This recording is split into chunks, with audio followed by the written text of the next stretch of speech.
2023 की shift third की। देखेंगे अपना पहला क्वेश्चन हमें दिया है, अमन ने 1800 रुपए में 2 कुर्सियां खरीदी। पहली कुर्सी को अगर 12% के लाभ पर बेचता है और दूसरी को अगर 20% के लाभ पर बेचा, यदि उसने पहली कुर्सी को 20% के लाभ पर और दूसरी कुर्सी को 12% के लाभ पर बेची होती तो उसे 36 रुपए अधिक प्राप्त होते। दोनों कुर्सियों के क्रय मूल्य के बीच कितना डिफरेंस है ये हमें बताना है। इसने दिया है अगर पहली कुर्सी, दो वस्तु उसके पास है, अगर पहली कुर्सी को 12% के लाभ पर, कितना दोस्त 12% के लाभ पर, और दूसरी को 20% के लाभ पर बेचे। उसके बाद अगर पहली को 20% पर और दूसरी को 12% के लाभ पर बेचे तो उसे पहले से 36 रुपए अधिक प्राप्त होते। ये दिया है, हमें बताना है इनके क्रय मूल्य का डिफरेंस कितना होगा। आप एक बात ध्यान से देखो, अगर पहले में मैं 8% का प्रॉफिट प्राप्त करता हूं तो दूसरे में कितने का दोस्त 8% की हानि हो जाती है। तो क्या यही इनके सीपी से एसपी का डिफरेंस है? क्या यही इनके सीपी से एसपी का डिफरेंस होगा? मैं अगर बात करूं इनके सीपी का डिफरेंस कितना है 8%। 8% की वैल्यू ही कितनी है दोस्त 36 हो जाएगी। 8% की वैल्यू कितनी हो जाएगी 36, तो 1% की वैल्यू कितनी हो जाएगी 36/8 हो जाएगी। हमें क्या बताना है? उनके क्रय मूल्य का डिफरेंस बताना है। तो उन्हें क्रय मूल्य का डिफरेंस कितना हो जाएगा 100% की वैल्यू आपको बतानी है। मल्टीप्लाई कर देंगे 36/8 और गुणा में 100 आ जाएगा। तो 4 दूनी 8, 4 से भाग दे दूं कितना 25 और इसे काट लूंगा तो 18। 25 गुणा 18 इनका डिफरेंस आ जाएगा 25 8 220, 25 देगा 25 और 20 कितना आ जाएगा 45। तो इनका क्रय मूल्य का डिफरेंस आ जाएगा दोस्त 450। आप इनके डिफरेंस की अगर बात करेंगे तो कितना है 8%। क्लियर है? चलूं आगे नेक्स्ट क्वेश्चन। एक गोले की त्रिज्या 1.65 सेंटीमीटर है। इस गोले का पृष्ठीय क्षेत्रफल ज्ञात कीजिए। गोले का पृष्ठीय क्षेत्रफल की अगर बात करूं तो क्या होता है, सीधा सीधा फॉर्मूला याद रखना है। गोले का पृष्ठीय क्षेत्रफल ये होता है आपका 4πr²। 4πr²। पाई की वैल्यू आपको नहीं दी है, आपको सिर्फ मल्टीप्लाई करनी है। 4πr की वैल्यू है 1.65 का स्क्वायर। आप मल्टीप्लाई करके अपना आंसर निकाल सकते हैं, पूरा आपका आंसर आ जाएगा। ठीक है, तो ये क्वेश्चन मैं आपके लिए छोड़ता हूं, इसमें थोड़ी कैलकुलेशन है, अब आप आसान तरीके से कर सकते हैं। आगे बढ़ू। दो संख्याओं का एलसीएम उनके एचसीएफ का 18 गुना है। एलसीएम और एचसीएफ का योग कितना है 855 है। यदि एक संख्या 81 है तो दूसरी संख्या क्या है? ये देखेंगे, बहुत प्यारा और बेहतरीन क्वेश्चन है। दो संख्याओं का एलसीएम उनके एचसीएफ का 18 गुना है। अगर एलसीएम है तो एलसीएम एचसीएफ का कितना गुना है दोस्त 18 गुना है। एलसीएम किसके बराबर है एचसीएफ के 18 गुने के। एलसीएम और एचसीएफ का योग कितना दिया है 855। अगर मैं यहां बात करूं एलसीएम और एचसीएफ के योग की तो कितना दिया है 855 दिया है। 855 दिया है। एलसीएम की वैल्यू कितनी है एचसीएफ गुणा 18।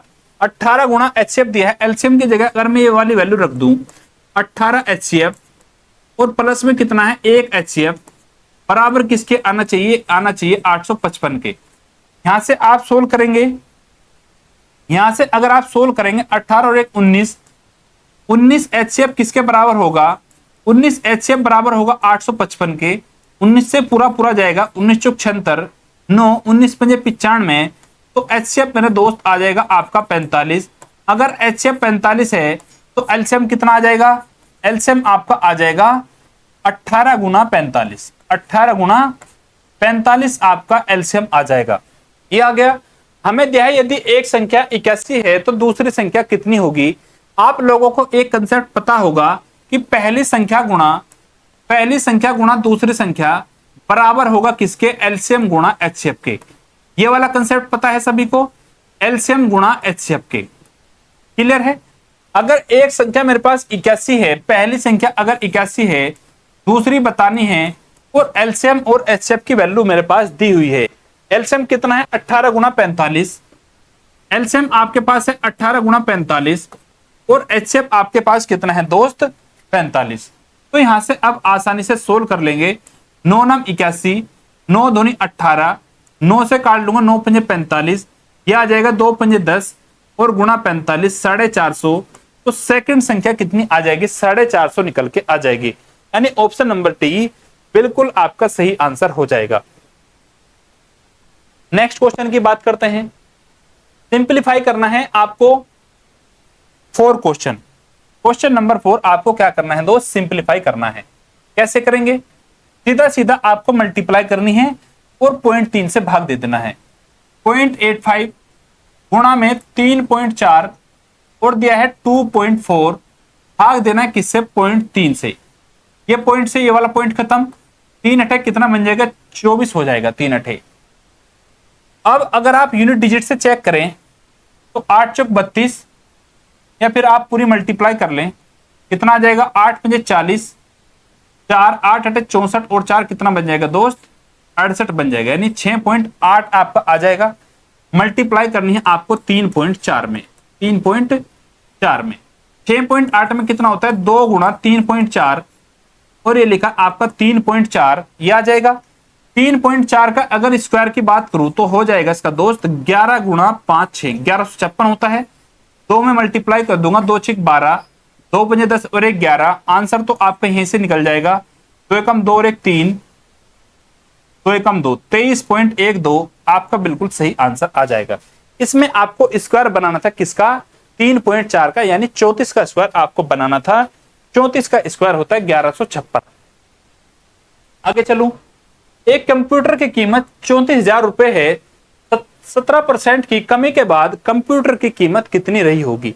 अगर पहले कीमत 34,000 है, पहले अगर कीमत दोस्त 34,000 है, 17% की कमी के बाद अब कितनी बचेगी कीमत, उसकी कीमत बचेगी अब 83%। 83% परसेंट से 2 जीरो खत्म, लास्ट में क्या आएगा, लास्ट में 1 जीरो और ये 83 है, 3 चौक 12, लास्ट में 2 आएगा, 2 और 0 एक ही ऑप्शन में है, लास्ट में 1 जीरो है और बाद में 2 है, तो इस हिसाब से आपका ये वाला ऑप्शन सही हो जाएगा। जब भी आपका कैलकुलेशन का क्वेश्चन हो, मैंने आपको बताया है मेरे दोस्त कि आपको यूनिट डिजिट का सहारा लेना है। नेक्स्ट क्वेश्चन, एक समूह के 16 विद्यार्थियों की औसत कितना है, 16 विद्यार्थियों की औसत ऊंचाई है 160 सेंटीमीटर। यदि समूह में प्रथम 6 विद्यार्थियों की औसत ऊंचाई कितनी है 150 सेंटीमीटर है और अंतिम 8 विद्यार्थियों की औसत ऊंचाई कितनी है 165 सेंटीमीटर, तो शेष 2 विद्यार्थियों की औसत ऊंचाई कितनी होगी ये हमें बताना है। देखेंगे 16 विद्यार्थी है, उनमें से पहले 6 की कितनी है हाइट, उनकी हाइट है 150 सेंटीमीटर। पहले 6 की हाइट 150 और अंतिम 8 की कितनी है 165, टोटल है 16, 6 8 कितना होगा 14, तो बीच में 2 स्टूडेंट है, उनकी आपको औसत ऊंचाई बतानी है। यहां से आप डेविएशन मेथड का यूज करेंगे। डेविएशन मेथड क्या होगा, सभी की अगर हाइट 160 है 16 की, तो 160 से यानी ओरिजिनल एवरेज से आपको कंपेयर करना होगा। जब आप ओरिजिनल एवरेज से कंपेयर करते हैं तो क्या होता है, नेट डेविएशन आपका 0 होता है। तो 160 से अगर मैं इसे कंपेयर करूं कितना कम है 10, अगर 1 पे 10 कम है तो 6 पे कितना हो जाएगा 2 60 कम हो जाएगा। ये कितना ज्यादा है 160 से 5, अगर 1 पे 5 ज्यादा तो 8 पे कितना 40 ज्यादा हो जाएगा। तो ये 40 ज्यादा है, ये आपका 60 कम है, तो ये वाली वैल्यू आपकी माइनस के 20, अगर ये माइनस का 20 है तो इसे प्लस का 20 करना पड़ेगा। प्लस का 20 करना पड़ेगा कितने पर 2 पर, तो 2 में से बांट दूंगा कितना आ जाएगा 10, तो 160 में जब 10 ऐड करूं कितना आ जाएगा दोस्त 170 आपका उन 2 शेष विद्यार्थियों की एवरेज हाइट आ जाएगी। ऑप्शन नंबर 3 आपका बिल्कुल राइट आंसर बन जाएगा। नेक्स्ट चलेंगे, 24,000 पर 3 वर्ष के लिए एक निश्चित ब्याज दर पर साधारण ब्याज कितना है 7200 रुपए। उसी राशि पर उसी दर से उसी समय के लिए चक्रवृद्धि ब्याज कितना होगा। ये वाला क्वेश्चन आपका इससे पहली शिफ्ट से उससे पहली वाली में था, बिल्कुल सेम क्वेश्चन था, आप जाके चेक कर सकते हैं, रिपीट हुआ है आपका क्वेश्चन। ये क्या दिया है 24,000 रुपए पर 3 वर्ष के लिए एक निश्चित ब्याज दर पर साधारण ब्याज कितना है 7200 रुपए है। कितने साल का ब्याज है 3 साल का, साधारण ब्याज कितना 7200। 3 साल का साधारण ब्याज कितना है दोस्त 7200, तो एक साल के अगर साधारण ब्याज की बात करूं तो कितना बन जाएगा 2400, क्योंकि यहां से मुझे रेट ऑफ इंटरेस्ट चाहिए। तो रेट ऑफ इंटरेस्ट होता है आपका एक साल का साधारण ब्याज 1 ईयर एसआई अपॉन में क्या होता है प्रिंसिपल और इनटू में होता है 100। ये होता है भाई एक साल का साधारण ब्याज कितना है 2400, प्रिंसिपल कितना है 24000, मल्टीप्लाई कर दें किससे 100 से, 20 से 20 खत्म, 10 से 10, 24 ढाई कितना आ जाएगा 240। तो यहां से आपकी रेट निकल के आ जाएगी 10%। आप बिल्कुल देख के भी इसे कर सकते हैं कि हमारी रेट कितनी होगी दोस्त, 10% रेट हमारी होगी। अगर रेट 10% है और टाइम 3 साल है तो कंपाउंड इंटरेस्ट कितना हो जाएगा, 10% की रेट से 3 साल का कंपाउंड इंटरेस्ट होता है 33.1%। कितना होता है 33.1% आपका कंपाउंड इंटरेस्ट होता है किसका, प्रिंसिपल का। प्रिंसिपल आपके पास है 24,000, 24,000 का जब आप 33.1% निकालोगे तो कितना आ जाएगा 24,000 गुणा 33.1%, परसेंट से 20 खत्म, 10 से ये वाला पॉइंट, 24 की मल्टीप्लाई करेंगे 24 से कम 24 2, 24 से 72 2 74 7, 24 से 72 और 7 79, 7944। उस क्वेश्चन का भी आंसर यही आया था 7944 आपका सही आंसर हो जाएगा। आगे चलूं, पी और क्यू के वेतन का योग कितना है 4,32,000 है। पी और क्यू अपने वेतन का क्रम से 75% और 61% भाग खर्च करते हैं। यदि उनकी बचत बराबर है तो पी का वेतन कितना होगा। यदि मैं पी के वेतन को पी मान लूं, पी के वेतन को दोस्त कितना पी मान लूं और क्यू के वेतन को क्यू मान लेता हूं, ये होता है। तो वह अपने वेतन का 75% भाग खर्च करता है। अगर 75 भाग खर्च किया तो बचा कितना 25%, 25% बचाया। क्यू का वेतन अगर क्यू है, इसने कितना खर्च किया 61% अगर क्यू ने खर्च किया तो बचाया कितना होगा 39%, 39% इसने बचाया होगा। और उन दोनों की बचत आपस में कितना है दोस्त, बराबर है। तो यहां से मैं दोनों को बराबर रख लूंगा, परसेंट से परसेंट खत्म होता है, पी अपॉन क्यू आ जाएगा कितना, ये आ जाएगा 39/25। ये बात समझ में आ रही है सभी को। 39/25 कहां से आया है, क्वेश्चन में हमें दिया हुआ है। तो P रेशियो क्यू आ गया 39/25। दोनों के अगर वेतन की बात करूं तो कितना बन गया 64 यूनिट की वैल्यू कितनी दी है, दोनों का वेतन का योग दिया है 4,32,000, 64 यूनिट की वैल्यू दी है 4,32,000। तो हमें बताना है P का वेतन कितना होगा, यानी 39 की वैल्यू बतानी है। 4,32,000 कितने की वैल्यू 64 की, हमें बतानी है दोस्त 39 की वैल्यू, 39 की वैल्यू। तो ऐसे क्वेश्चन में आप किस चीज का सहारा ले सकते हैं, 39 में क्या छिपा होता है 13 गुना 3, 13 से 39 होता है। तो ऑप्शन में आपका 100% 13 का मल्टीपल मिलेगा। तो 13 का मल्टीपल चेक करते हैं। अगर पहला ऑप्शन होता, पहले ऑप्शन अगर मैं चेक करता 13 से काटता, 13 कम 13 10, 13 से 91, 13 104 2, 22, 13 कम 13 9 95, 13 से 91। ये वाला क्वेश्चन आपका 13 से नहीं कटता। अगर दूसरा ऑप्शन चेक करता तो 13 कम 13 10 बचेगा 6, 13 104 2, 27, 13 दूनी 26 1, 5 बचे 15, 13 कम 13। ये भी आपका 13 से पूरा डिवाइड नहीं होता, तो ऑप्शन नंबर 2 भी आपका गलत हो जाता। तीसरा ऑप्शन चेक करता तो 13 दूनी 26 पूरा कटता, उसके बाद 13 दूनी 26 कितना बचा 11, ये बन गया आपका 115, और 13 8 104 होता है, ये भी आपका पूरा नहीं कटता। तो ऑप्शन नंबर 3 भी मेरा दोस्त गलत आंसर हो जाता। अगर चौथा आंसर चेक करूं 13 दूनी 26, फिर बच गया 32, 13 दूनी 26 6 और 5, 13 पंजे कितना बन जाता 65। तो ये पूरा 13 से मल्टीप्लाई होता। तो ऐसे क्वेश्चन में आप पूरी मल्टीप्लाई न करके ऑप्शन को चेक कर सकते हैं। आगे चलें, एक स्कूल में लड़कों की संख्या का लड़कियों की संख्या से अनुपात कितना है 9:13 है। यदि स्कूल में लड़कों और लड़कियों की कुल संख्या कितनी है 2134 है, तो उस स्कूल में लड़कों की संख्या कितनी होगी, बॉयज की संख्या आपको बतानी है। बॉयज और गर्ल्स का रेशियो कितना है, ये आपको दिया है 9:13, 9:13। किसी भी स्कूल या कॉलेज में बॉयज और गर्ल्स होते हैं और दोनों को मिला के क्या बनता है आपका एक क्लासरूम तैयार होता है। दोनों को मिला के कितना है, टोटल योग 22, लेकिन दोनों को मिला के कितना दिया है उसने, दोनों की वैल्यू दी है 2134। 2134 22 यूनिट की वैल्यू 2134, 1 यूनिट की वैल्यू अगर निकाल लूं, 22 का नंबर 198 होता है, कितना बचेगा, ये बचा आपका 15 और 4 22 7 154। 1 यूनिट की वैल्यू अगर 97 है तो उस स्कूल में लड़कों की संख्या कितनी हो जाएगी दोस्त, लड़के थे आपके 9 यूनिट, 9 से मल्टीप्लाई कर देंगे तो 9 गुणा 97 कितना आ जाएगा, 9 7 63, 6 9 9 81 और 6 87, 873 उस स्कूल में लड़कों की संख्या होगी। ऑप्शन नंबर डी आपका करेक्ट आंसर हो जाएगा। आगे बढ़े, 1500 पुरुषों के लिए एक सैन्य दुर्ग में 12 दिनों के लिए खाना उपलब्ध है। यदि सैन्य दुर्ग में पुरुषों की संख्या बढ़ाकर अब कितनी कर दी गई, 2000 कर दी जाए तो खाद्य पदार्थ कितने दिन तक चलेगा।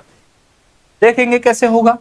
1500 पुरुष हैं और कितने दिन तक खाना खाते हैं दोस्त, 12 दिन तक आपका खाना खाते हैं। उसके बाद अब पुरुषों की संख्या कितनी कर देगी, 2000। तो हमसे पूछा कितने दिन के लिए खाना खाएंगे, सोल्व कर देंगे। 2 जीरो से 2 जीरो खत्म हुई, 5 तिये 15, 5 चौक 20 और 4 तिये 12, तो 3 गुणा 3 कितना आ जाएगा, 9 दिन आपका आंसर आ जाएगा। यानी ऑप्शन नंबर डी आपका बिल्कुल सही आंसर हो जाएगा। आगे चलू, काजल अपनी साइकिल से स्कूल जाती है। यदि वह 4 किलोमीटर अधिक चाल से चलती है तो वह निर्धारित समय से 3 मिनट पहले स्कूल पहुंचती है। यदि वह 2 किलोमीटर प्रति घंटा की कम चाल से चलती है तो वह निर्धारित से 2 मिनट बाद स्कूल पहुंचती है। उसके घर से स्कूल की दूरी कितनी होगी। यह बहुत प्यारा क्वेश्चन है। यदि आप इस कंसेप्ट को भूल जाते हैं तो आपका ये क्वेश्चन बिल्कुल फूटने वाला है। कैसे होगा, अगर मैं इसकी ओरिजिनल स्पीड मान लूं s, पहले इसकी अगर स्पीड s थी तो अब वह अपनी चाल में 4 की वृद्धि करती है तो कितनी बन जाएगी, स्पीड 4 बन जाएगी। इस क्वेश्चन को करने का डिस्टेंस का एक फॉर्मूला आपके पास होता है, कौन सा, स्पीड 1 स्पीड 2 और दोनों स्पीड का क्या दोस्त, डिफरेंस, और इनटू में टाइम का डिफरेंस, ये होता है। सीधा सीधा फॉर्मूला में पुट कर लेंगे, क्या आ जाएगा, s प्लस 4, दोनों का डिफरेंस कितना है, 4, तो टाइम कितना है, टाइम लेता आपका 3 मिनट, 3 मिनट ले लिया, बराबर। फिर स्पीड s थी, उसने 2 की कमी करी, s माइनस 2, स्पीड का डिफरेंस कितना, 2, तो टाइम कितना लेता है, अब लेता है टाइम 2 मिनट। ये आ जाएगा। ये भी आपकी डिस्टेंस है, ये भी आपकी डिस्टेंस है। मैंने डिस्टेंस को डिस्टेंस के बराबर रख लिया और ये मिनट है। मिनट को मैंने घंटों में चेंज इसलिए नहीं किया क्योंकि रेशियो में है। अगर मैं नीचे 60 भी रखता हूं तो ये आपका पूरा पूरा कट जाएगा।